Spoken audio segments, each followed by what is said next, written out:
ìpìlẹ̀ tí Jésù fi lélẹ̀ léyìí tí bàbá aládùúrà ń tọ́. Kẹ̀dá má ṣe rò pé ó yẹ kúrò níbẹ̀ o, ó dúró lé Kristi àpáta. Ẹ yọ̀ onígbàgbọ́, ẹ yọ̀ gbogbo ènìyàn, ẹ yọ̀. A fi ìpìlẹ̀ lélẹ̀ lórí òtítọ́, a fi ìpìlẹ̀ lélẹ̀ lórí òdodo.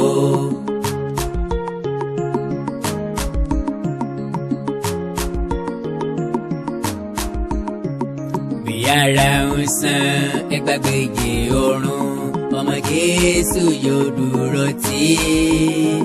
Kènìyàn máa kẹ̀kàn ọkọ̀ nùgà, ọkọ̀ orí ọ̀fẹ́ ọmọ Jésù la.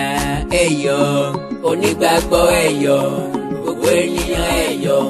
A fi ìpìlẹ̀ lélẹ̀ lórí òtítọ́, a fi ìpìlẹ̀ lélẹ̀ lórí òdodo. Àkàndá alórọ̀rọ̀ lẹ́nu bíi tejò. Mo kí gbogbo ọmọlẹ́yìn Jésù Kristi, gbogbo ẹ̀yin onígbàgbọ́ òdodo, gbogbo ẹ̀yin olùfọkànsìn tòótọ́, ẹ̀yin àpẹẹrẹ ìgbàgbọ́, ẹ̀yin ikọ̀ àti ìríjú Olódùmarè, ẹ̀yin evangelist, ẹ̀yin pastor, ẹ̀yin apostle, ẹ̀yin deacon, ẹ̀yin deaconess, ẹ̀yin reverend, ẹ̀yin venerables, ẹ̀yin àlùfáà, ẹ̀yin prophet, ẹ̀yin bishop, ẹ̀yin general overseer gbogbo. Mo kí gbogbo yín pé ẹ kú iṣẹ́ bàbá. Àní dẹni àtànù nílé mímọ́, omi ọmọ orí jáde kù níwájú mi, ẹ̀yin oníṣẹ́ ẹ̀ṣẹ̀ kò ní fọ̀sí ọ̀kankan nínú wa. Iṣẹ́ ìsìn wa kò ní já sí asán lágbára Ọlọ́run. Ìbéèrè tí wọ́n kàn béèrè lọ́wọ́ gbogbo wa lè yí pé ǹjẹ́ à ń múra fún bíbọ̀ wá Jésù olùgbàlà lẹ́ẹ̀kejì? Abẹ́ ti gbàgbé pé kò ní sọ̀rọ̀ kó má ṣe bẹ́ẹ̀. Mo níṣẹ́ ò gbàgbé wípé àwa ni last generation, ìran ìkẹyìn ni wá. Bọ́ ọ bá gbàgbé mo ní kí n sáré rán ọ létí náà ni kó lè bá a mọ̀ wípé kéńké bẹ́ńbẹ́ bíntín bẹ́lẹ́ ń já kínkínní lókù. Òpin ayé ti dé tán, ẹ̀rù ń yọ mí bà bí mo bá rántí ọjọ́ àti rọ̀run. Àkàndá lóró ọ̀rọ̀ lẹ́nu bíi tejò, ẹ̀rù màmá ń yọ mí bà bí mo bá rántí ọjọ́ àti sùn o. Ákèmí nìkan ní yàrá, gbogbo ayé àrílé. Ìwà mi á bá mi dé sàrí òkú o, owó àtọmọ ò lè bá mi lọ. A jẹ́ pé tó bá rí bẹ́ẹ̀, àrán mi sí ọ.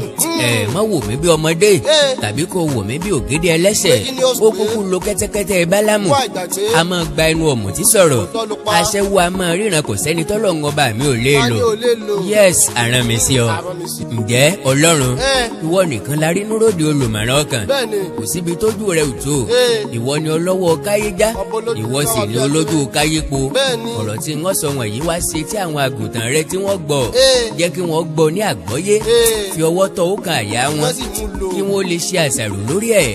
Nígbà tí yóò wá ṣiṣẹ́ ìtúsílẹ̀, tí yóò ṣiṣẹ́ ìdáǹdè fún àwọn, má jẹ́ kó di ẹ̀mí nígbèkùn o. Àti olùsọ àti olùgbọ́ ọ̀rọ̀ yìí, ilé ológo là ń lè. Bàbá mú wa délé pẹ̀lú ìrọ̀rùn, ló péré ìje wa láyé ká lè bá ọ jọba. Lórúkọ Jésù Kristi ọmọ rẹ ni a gbàdúrà. Àmín, àmín, àmín lórúkọ Jésù. Ọlọ́run o ti sọ fún wa nínú ìwé mímọ́ wípé láti orí pẹpẹ rẹ nìdájọ́ ó ti bẹ̀rẹ̀. A jẹ́ pé Ọlọ́run gẹ́gẹ́ bí ẹni tó rán níṣẹ́ kan pàtó sí àwọn ènìyàn, èmi Àkàndá ló rọ̀rọ̀ lẹ́nu bíi tejò. Mo fẹ́ wọ inú pẹpẹ rẹ lọ torí pé àwọn tó pè ní olùṣọ́ àgùntàn wọ̀nyí, àwọn ni wọ́n tún darí àwọn àgùntàn sígbó. Gbogbo ibi tó yẹ kó jẹ́ ilé mímọ́ rẹ ó ti di ilé káràkátà àti ilé ìbẹ̀rù. Àwọn tó yẹ ká máa pè ní ìránṣẹ́ rẹ ti di ìránṣẹ́ ayé. Ìjọ ti yí wọnú ayé, bẹ́ẹ̀ láyé ti rò papọ̀, ó ti yí wọnú ìjọ. Àti orí àwọn pastors, wòlíì àti arírè èké bó ṣe sọ àsọtẹ́lẹ̀ rẹ̀ fún wa lọ́jọ́sí. Ìfẹ́ owó ti gba àwọn tá a tún wò gẹ́gẹ́ bí ìránṣẹ́ rẹ̀ lọ́kàn. Special jet lókù tí wọ́n ń lé, security wọn ju tààrí orílẹ̀-èdè lọ. Bí wọ́n bá ṣe rere, ara kì yóò wá yá òníwé mímọ́ wí. Billions of dollars níbẹ̀ nínú àkáǹtì wọn o. Ilé ìwé tí wọ́n fi owó onírú, owó oníyọ̀, owó ọmọ ìjọ dá sílẹ̀ ló tún wọ́n jù. Ọlọ́run o, ǹjẹ́ ẹ jẹ́ mọ̀ wípé púpọ̀ àwọn tí wọ́n dá owó tí wọ́n fi bẹ̀rẹ̀ universities wọ̀nyí, wọn ò tó bẹ́ẹ̀ láti rán ọmọ tí wọ́n lọ. Ìwọ ló sọ nínú ìwé mímọ́, àwọn tá a pè ní ìránṣẹ́ rẹ wọ̀nyí ni wọ́n kà á fún wa wípé aṣiwèrè kó ọrọ̀ ọjọ́ láì mọ ẹni tí yóò nà. Àwọn gan ni wọ́n wá ń kó ọrọ̀ ayé jọ wọ̀nyí o. Ṣé kìí ṣe àwọn ni aṣiwèrè tó wí ṣá? Wọ́n tiẹ̀ tún wá wí fún wa wípé ó rọrùn fún ìbákasí ẹ láti wọ ihò abẹ́rẹ́ jù fún ọlọ́rọ̀ láti rí ìjọba ọ̀run wọ̀. àwọn gan ni wọ́n sì tún wá ń kó ọrọ̀ púpọ̀ jọ. wọn ò mọ̀ rántí mọ́ Ọlọ́run pé ìjọba ọ̀run ti di àfagbára wọ̀. wọ́n ní ilẹ̀ púpọ̀, wọ́n kọ́ ilé rẹpẹtẹ, wọ́n sì ń kó ọrọ̀ ayé púpọ̀ jọ. ìyẹn ò dùn wá o Ọlọ́run, bóyá nítorí pé ẹni tó bá ṣe nídìí pẹpẹ ó yẹ kó jẹ nídìí pẹpẹ ni. bọ̀tì èwo tó wá ní ti táìtì ìdámẹ́wàá tí wọ́n fún gun rẹ̀ mọ́ wa lọ́rùn. ó ti pẹ́ tí wọ́n ti ń rẹ́ wa jẹ, ṣùgbọ́n torí ipá ìsọ̀rọ̀ wọn kúkú ń rẹ́ wa tà. pásítọ̀ Adébóyè ló tọ́rọ́ ronírò, ó ní ẹni tí ó bá san táìtì kò lè dé ìjọba Ọlọ́run. He said, and I quote him, I want to give every one of you pastors an opportunity to repent tonight and then go back immediately after this convention to restitute your ways with your congregation. Make it clear to them, anyone who is not paying his tithe is not going to heaven. Full stop. I am going to give every one of you pastors an opportunity to repent tonight and then to go back immediately after this convention and restitute your ways with your congregation.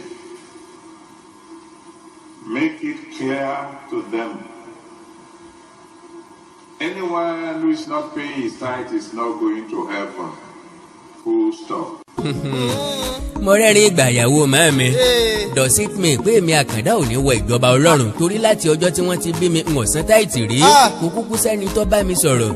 mo kàn ro inú ara mi jinlẹ̀ náà ni pé ìdámẹ́wàá tí wọ́n ń tírẹ̀tì wa fún wọ̀nyí ta ni ná. báǹkì wo là ń ṣèfù ẹ̀sìn fún Olódùmarè?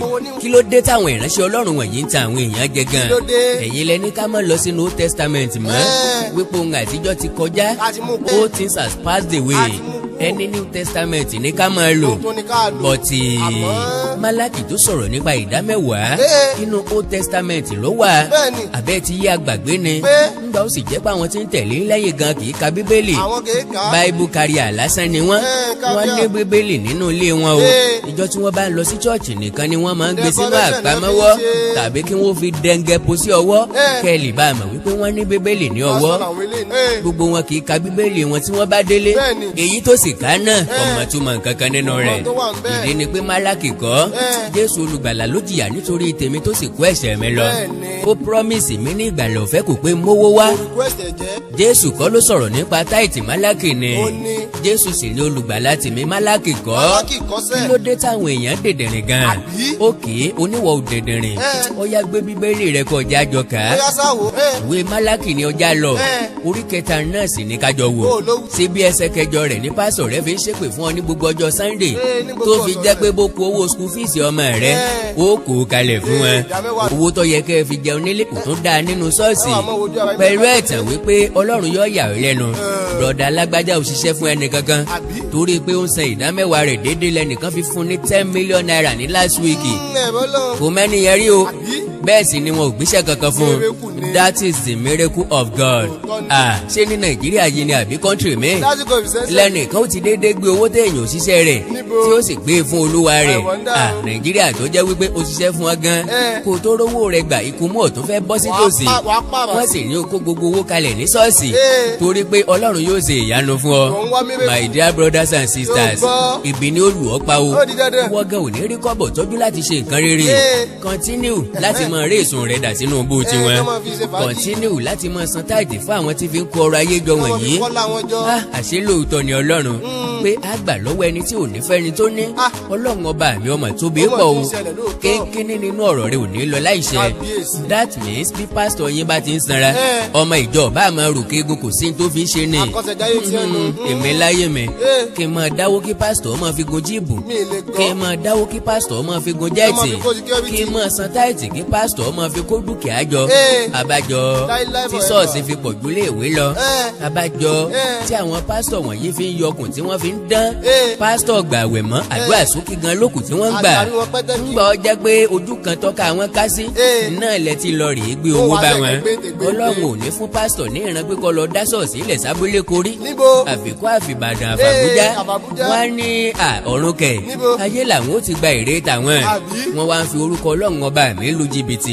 wọ́n forúkọ Jésù olùgbàlà ìgbàlà kó ọrọ̀ ayé jọ tá a bá sì ní àwí àwọn èèyàn ká ní no kò dára láti sọ̀rọ̀ sí ìránṣẹ́ Ọlọ́run ìwọ ló pè wọ́n ní ìránṣẹ́ Ọlọ́run èmi kọ́ o ìránṣẹ́ Ọlọ́run wa lè fi owó exchange salvation bí bó o ló ṣe papọ̀ bó o ló ṣe jọra wọn táìtì ìjọba Ọlọ́run ó dùn mí púpọ̀ pé ẹnu pásítọ̀ Adébóyè ló ti jáde wá one of the most respected pastor in Nigeria ní bàbá táìtì ìjọba Ọlọ́run bó o ló ṣe jọra pásítọ̀ Adébóyè tinú ìjọ rìdíèmù lónìí tá a bá san táìtì àní rí ìjọba ọ̀run wọ̀ bọ́tì mo láǹfààní àti sọ fún ìwọ olùgbọ́ pé yàtọ̀ sí pé pásítọ̀ Enoch Adébóyè Adéjàre jẹ́ bàbá fún mi yàtọ̀ sí pé wọ́n ní owó àti ọrọ̀ púpọ̀ kò sí ìyàtọ̀ kan láàrin èmi àti pásítọ̀ Adébóyè má ti bù mí jẹ torí pé mo mọ̀ wípé inú ìgbèkùn ẹ̀sìn ló wà bá ń béèrè lọ́wọ́ pásítọ̀ Adébóyè pé ṣé ọ̀run bàbá ti sátẹ́ẹ̀nì bá a rántí béèrè lọ́wọ́ dáàdì pé ṣé wọ́n ti ní páàsì sí ìjọba ọ̀run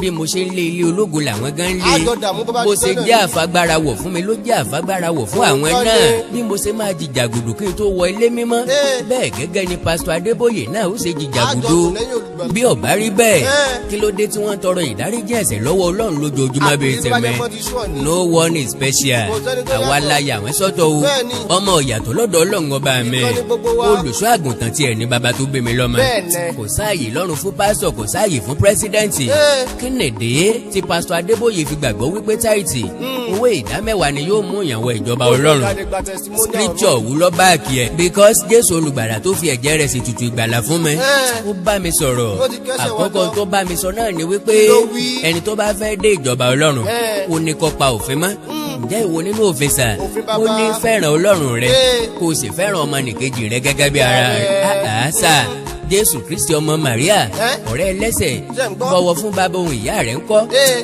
ìwọ kò gbọ́dọ̀ jalè ìwọ kò gbọ́dọ̀ pànìyàn ìwọ kò gbọ́dọ̀ jẹ́rìí èké ìwọ kò gbọ́dọ̀ ṣe ojú kòkòrò ńkọ́ sà and again ìwọ kò gbọ́dọ̀ ṣe àgbèrè tàbí panṣágà ńkọ́ ó ní gbogbo rẹ̀ pátá ńlá ti kó sí abẹ́ àwọn òfin méjèèjì hùn fẹ́ràn Ọlọ́run rẹ kó o sì fẹ́ràn ọmọlàkejì rẹ gẹ́gẹ́ bí ara rẹ ókè tí mo bá ti ṣe gbogbo ìwọ̀nyí ńkọ́ sà ó ti sátẹ̀ wípé mo máa rí ìjọba ọ̀run wọ̀ Jésù olùgbàlà mi ní rárá o lóòótọ́ ni mo wí fún yín bí kì í ṣe pé a tún ènìyàn bí o kì yóò lè dé ìjọba Ọlọ́run ẹ̀ ló sà pásítọ̀ Adébóyè tí mo fẹ́ràn rẹ̀ dáadáa níbo ni ọ̀rọ̀ táìtì ti jẹ jáde nípa ọ̀rọ̀ ìjọba Ọlọ́run n ò gba pásítọ̀ kankan gbọ́ Ọlọ́run alààyè mọ gbàgbọ́ ìdí ni pé mo mọ Ọlọ́run tí mò ń sìn mo sì dá Ọlọ́run tó dá mi mọ̀ mo di Ọlọ́run tí mo gbàgbọ́ mo ṣẹ̀ṣẹ̀ láti ìpìlẹ̀ ayé mi wá torí pé mo mọ òtítọ́ láti ìpìlẹ̀ òtítọ́ ọ̀hún ló sì sọ mí di òmìnira ìdí ni pé pásítọ̀ kankan ò lè fún mi lówó prọfẹ̀tì kankan ò lè fún mi ní àlàáfíà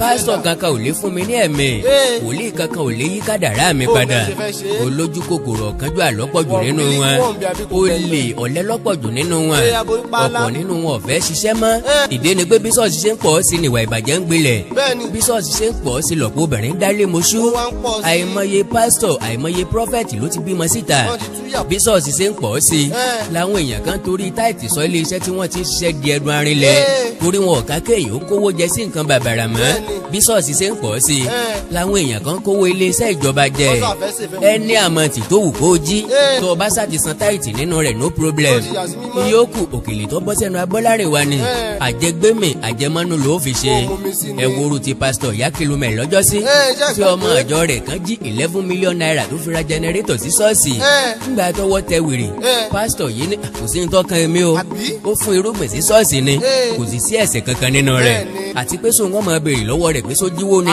ipò tá a bára wa lọ́wọ́ àwọn ìránṣẹ́ Ọlọ́run nu o ń ó kìdá ọ̀rọ̀ sákọ̀ fún tòní ná ẹ mọ́ gbàgbé pẹpẹ Ọlọ́run ni mo pe àkòrí part 1 yìí la pè ní táìtì ìjọba Ọlọ́run tó o bá fẹ́ gbọ́ apá kejì láìkí péègì mi lórí Facebook àkàndá ọ̀rọ̀ Awíkonko tàbí kó subscribe sí YouTube channel mi bákan náà àkàndá ọ̀rọ̀ Awíkonko tó pẹ̀lú agbára ìjọba àgùntàn nígbà tí àwọn olùgbọ́ ọ̀rọ̀ yìí yóò di ẹni ìtúsílẹ̀ má ṣe jẹ́ kí èmi ó di ẹni ìgbèkùn Ọlọ́run lórúkọ Jésù Kristi Olúwa àti olùgbàlà wa àmín.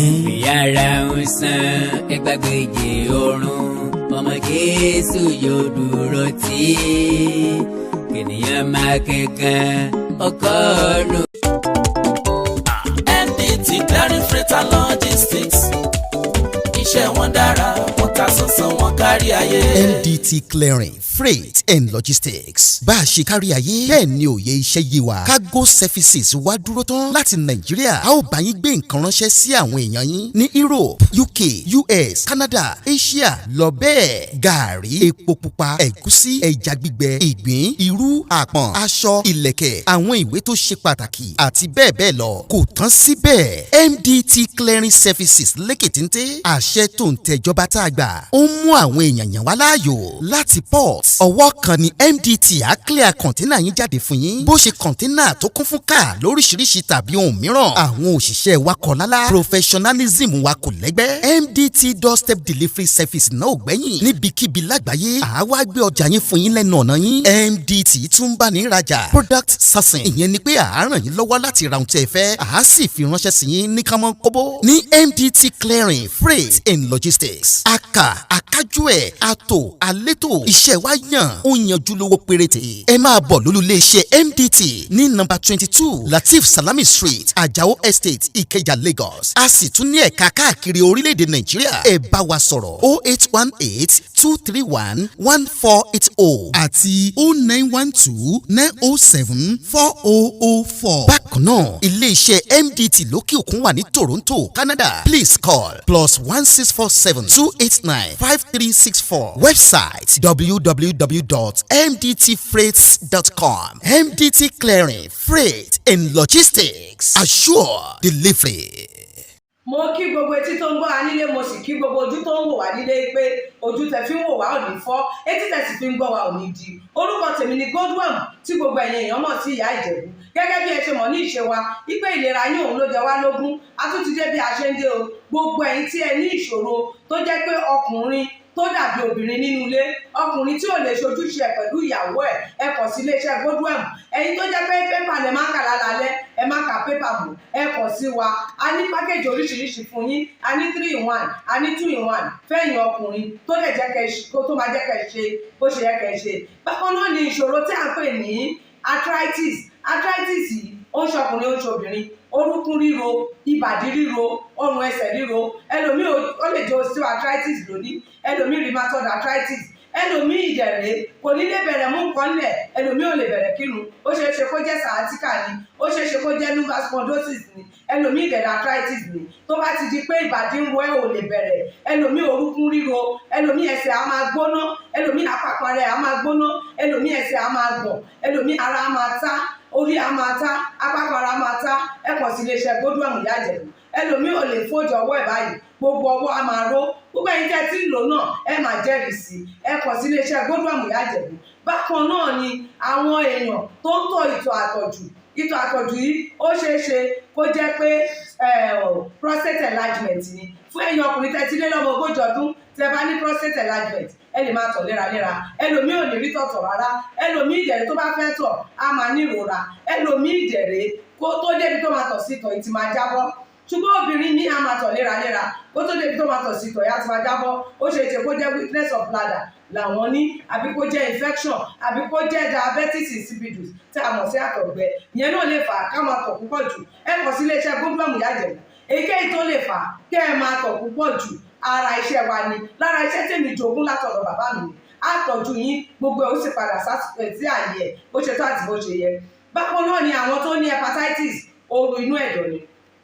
Ṣùgbọ́n tí hepatitis bá ti pẹ́ lára, ó lè ba ẹ̀dọ̀ jẹ́, ó lè fà á kéèyàn ní enlarged liver, ó dẹ̀ lè fa oríṣiríṣi ìṣòro sí ẹ̀dọ̀ yẹn. Ẹlòmíì á máa ní àmì bí kínú máa dùn, bí kójú máa pọ́n, kítọ̀ ẹ̀ máa pọ́n. Ẹlòmíì dẹ̀ kò ní rámì rárá, bóyá lọ ṣàyẹ̀wò wá kàn sọ fún pé ó wà positive, ẹ kàn sí wa. Ẹlòmíì ìdẹ̀rẹ̀ ó lè jẹ́ liver cirrhosis lòun ní, èyíkéyìí tí ẹ ó ìbàjẹ́, ẹ kàn sí iléeṣẹ́ Godwin Ìyá Ìjẹ̀bú. Bí mo ṣe sọ̀rọ̀ ẹ̀yin tẹ́ ní prostate, ó jẹ́ prostate enlargement ni, ó jẹ́ prostate cancer ni, ẹ kàn sí wa. Pẹ̀lú ògo Ọlọ́run ẹ ní rí bákan náà mọ́.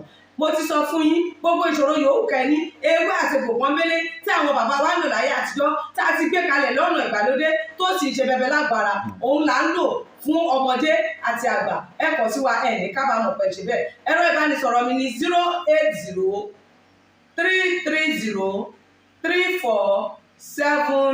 080-330-34777 080-330-34777. 777. ẹ bá wà lamẹ́ríkà kẹ́ ẹ wà ní Spain kẹ́ ẹ wà ní UK ibikíbi tẹ́ ẹ bá wà ó jẹ́ Canada ni ó lè jẹ́ Port Harcourt ni ó jẹ́ Abuja ni ibikíbi tẹ́ ẹ bá wà ẹ kọ̀ sí iléeṣẹ́ Godwin Ìyá Ìjẹ̀bú. ẹ bá mi sọ̀rọ̀ lórí WhatsApp, ẹ lè pè mí, ẹ lè fi voice note lẹ̀, ẹ lè fi message lẹ̀ lórí WhatsApp, máa dá yín lóhùn bó ṣe tó àti bó ṣe yẹ. gbogbo ibi tẹ́ ẹ bá wà lè gbòógì wá máa dé, ẹ sì ní kábàámọ̀ pé ẹ kọ̀ sí iléeṣẹ́ Godwin Ìyá Ìjẹ̀bú. ẹlòmíì apákan ara ẹ̀ á máa kú, kí ló fà tápákan ara fi ń kú? ẹ kọ̀ sí wa ẹ máa mọ̀. ẹlòmíì ọrùn àdédé máa steve, ẹlòmíì àyà ló máa dùn, ẹlòmíì ẹ̀gbẹ́ ló máa dùn, ẹlòmíì á máa wúkọ́, ó lè wúkọ́ kókó ti wà lẹ́nu ẹ̀ tipẹ́tipẹ́ tí ò sì ní lọ. ẹlòmíì ìjẹ̀lẹ̀ ó máa ní ìṣòro àti breathe in oxygen, breathe out carbon dioxide. àwa máa ní ìṣòro, a máa ní kàtà gbogbo ìgbà. kí ló fà? ó ṣeéṣe kó jẹ́ asthma ni, ó ṣeéṣe kó jẹ́ bronchitis, ó lè ṣeéṣe kó jẹ́ pneumonia cough ìwọ ní. tó bá ti kàn sí wa, èyí tó bá jẹ́ nú ẹ̀ ló máa determine irú egbògi tá a lè kẹ̀rà láti lè ṣe wa. ẹ ṣe mọ̀, mo ti sọ fún yín o, ẹ̀rọ ìbánisọ̀rọ̀ wa